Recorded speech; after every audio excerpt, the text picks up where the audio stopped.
Hi, I'm Kevin O'Connor, co-founder of Lioco Wine Company, and you are watching Understanding Wine with Austin Beeman.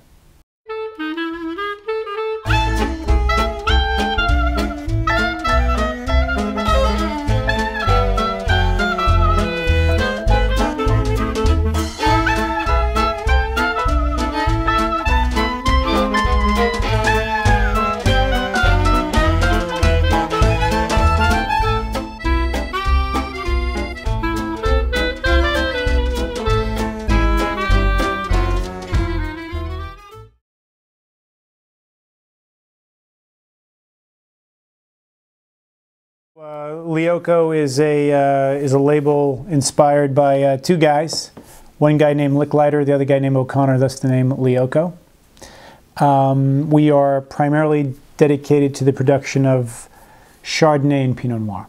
Our philosophy was always about making wines that expressed where they were grown. So less about wine making style and sort of fashioning wines in the winery, as opposed to letting the site come through the variety.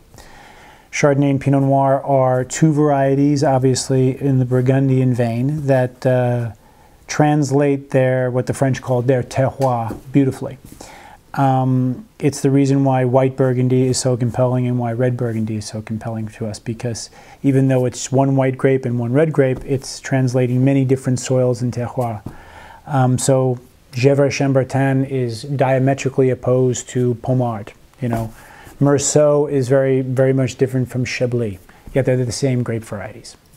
So the same philosophy was going to be behind Lioco. I think for both Matt and I, we feel that Sonoma County still is the best place for American Chardonnay. I mean, you know, some compelling Chardonnays are made in the Central Coast. Some interesting Chardonnays are made in Napa Valley. But for us, I think the greatest expression of American Chardonnay is in Sonoma County. I think it's because of the strength of the material. I think the appellations which I named, particularly Chalk Hill, Russian River Valley, the Sonoma Coast, really have some great terroir, not just for Chardonnay, but for Pinot Noir as well.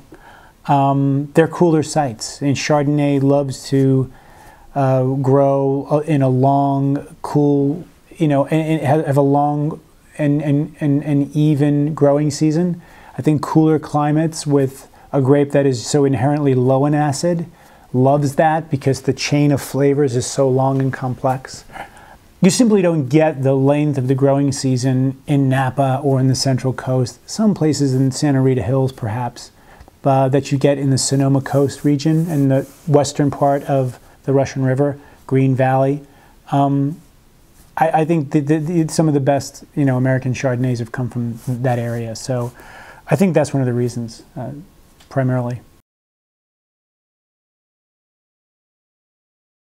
What we do, which is very different from many commercial wineries that make Chardonnay, is that we allow the wines to naturally ferment and to ferment fully, meaning they go through nearly 100% malolactic fermentation.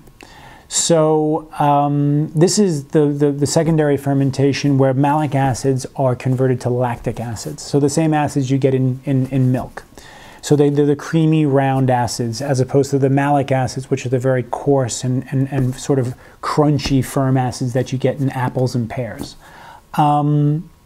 We allow it to go 100% ml nearly, and we let it finish on its own. Most tank-fermented, unoaked Chardonnays do not do that. They block mallow, if not completely, but certainly partially. We just don't do that. We don't interrupt the fermentation. So we pick with enough natural acidity so that it could handle that much malolactic fermentation. You do lose structural acidity in the malolactic fermentation. So it's one of the fears that, you know, some Chardonnay producers have, that they don't want to lose this much acidity. But if you pick with enough acidity, and you're not afraid to pick with firm acidity, you'll have plenty of structural acidity at the end of your fermentations. So the wines finish with plenty of structure, but this big round feeling, and again, without any sort of the embellishment from oak, either in texture or aroma. And if you pick sites like we do for Chardonnay, from the county sites to the single vineyard sites, we really choose sites that have character and that are going to speak through the wine, through the variety. I mean, that's what makes a wine compelling. It's if it's coming from sources that have character and specificity, or a real sort of defined kind of quality that make them distinct. And I think that's what separates really good vineyards from vineyards that are somewhat just easily to forget, sort of forgettable, because they don't really have anything that's compelling. And it's not necessarily about the specific clone or the specific root stock or even the specific place. The French notion of terroir is all of those things that conspire to tell us where this thing is from. Various different clones just simply don't work in other places. And just because a Chardonnay is mostly Wente clone does not mean it's going to be a great Chardonnay.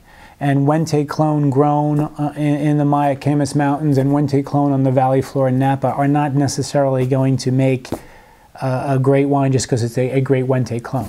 Okay, just like if a great Dijon clone doesn't necessarily do the same thing, or in Pinot Noir, if it's a Pommard clone versus Dijon clone, it's really, there's overemphasis about any of these things specifically. It's all of these aspects conspiring to make a great wine, and that's the important thing, and that's really the heart of the idea of terroir, the notion of terroir. That's what it's all about. It's aspect, its elevation, its soil type, its clone, its variety, its root stock, it's all of these things.